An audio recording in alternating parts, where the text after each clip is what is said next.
So at that time, you're at Deloitte, you're at a big brand, and you're thinking, I'm going to resign. Did you have an idea? Did you think of a company name? Do you think how I'm going to do this? I know you said companies were coming to you, but... Did I have a business plan, I guess? No. Not really. No. No, actually, that's not true. Actually, that's not true. I probably have it on my laptop somewhere. I wrote a vague business plan. That isn't true. I did have a plan. I wrote a vague business plan. I actually just forgotten. And I sat down with my dad and I said, I think I need to sell this many contracts and I'll work from my flat. And I had a friend who was happy to do contract work for me. And I just said, whatever I sell, you'll deliver it. So I didn't have any real overheads. And I thought, do you know what? All these people were asking me. It's all those people that were talking to me. I said, hey, you asked me for help. Enter stage left. And also, at the beginning, I mean, my God, I'm massively underselling myself. I was doing like Deloitte standard management consultancy, for like £500 a day. But but I did it because I was trying to build a business. And when you start, you're just chasing anything, aren't you? So, because you just want to build that up. And so, I had that business plan and I just could see this gap in the market. And look, people will always pay for good service. That will be true forever. Yeah. And I could just see there was a lot of really bad service. Did you see yourself as a salesperson or a technical person? Because there's a big difference. And when companies start, I look at some companies and I think, well, there's a salesperson that can sell and there's a technical person that can deliver. What did you see yourself as? Yeah, no, it's a cracking question. And I see this a lot in the channel. There are two types of companies out there. Those who are run by technical people who often can't get past 10 people. They can never get past that million because they're still fiddling. And so I started as a techie who'd enjoyed selling, but from the first day, I said the following thing. It looks very not credible to be the sales guy and then come and be the guy who's installing the laptop. Yeah, that does not look professional or resilient or scalable. So I said to myself, from the first day, I will try wherever I can not to do implementation, not to do IT support tickets.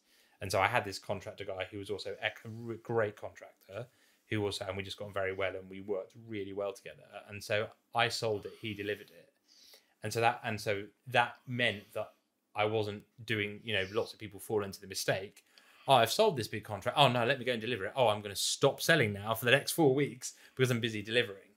And then also going back into the getting pulled into it. And so I said from the beginning, I will not do delivery.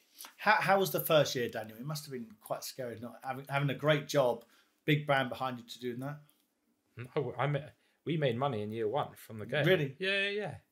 I think we went from a standing start of 0 and we turned over, I think, £250,000 in year one from a total standing start. And then it pretty much doubled every year for the next few years. So I very quickly knew that I was onto something, and it was all about just that. And in fact, it's about the Deloitte model, or about any model of any business, which ultimately businesses make money, especially people businesses, by paying a salary of X and selling it for Y, and the shareholder gains the gap in between. And so, I guess I wanted to be in that Deloitte position, but with other people. So let's talk about the first early years. So 1 year, 2 year, 3 year, 4 year. How did you actually grow? How did you actually establish more customers and get people working for you? Because people will be interested in that. In the first few, I had a contact book of, let's say, 100 people I knew who I just picked up the phone to in the first instance, and they were all in pain. And we massively over-delivered in the first few years. Our service was amazing. 8 seconds we were answering the phone in on average. You call and you weren't talking to some junior, you were talking to me or this contractor Johnny who we had. And because we were smart and very senior, we were solving things like this. So then we were getting referrals all over the place. People were just referring us work because they're like, oh my God, my IT was terrible. And then because I had the consultancy skill set, we weren't just doing IT. Yeah, we were getting into people's businesses. I saw it here. I'll give you my comment for you. So I walked up and down your office here. You've got a sales team. There are no dashboards on the walls. Yeah, maybe that's on purpose. Yeah, I don't know, Chris. Is it on purpose or not? And you want to create a competitive environment with salespeople who are up for it, there's no data. And so I see things like that in 2 seconds, and the client always agrees with me that that's a good idea. Well, to have the data and have I just see things. I do you think it's good to have data and have to be competitive?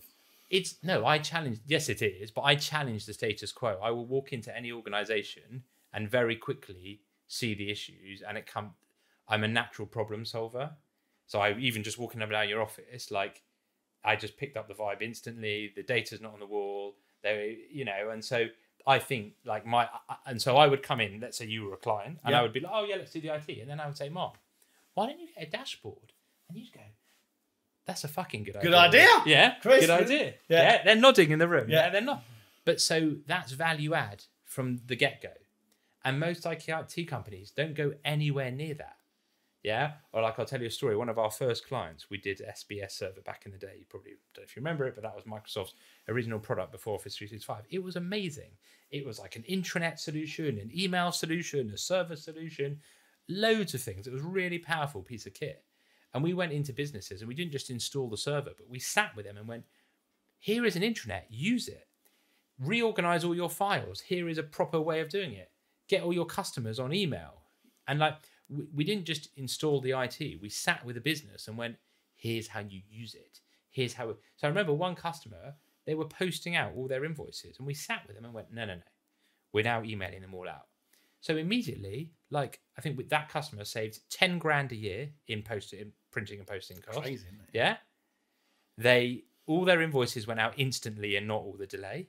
So our project paid for itself on that one thing. Customer collects cash more quickly. And it's a problem that they'd never solved. So that's why I talk about this over delivery. And most VARs or MSPs or IT companies, they just fix the stuff in the corner or do what they're told. Whereas we got voted by the, whatever it was, CRN as the, the disruptors. That is us in a word. We are the disruptors. You do not hire us if you don't want to be disrupted.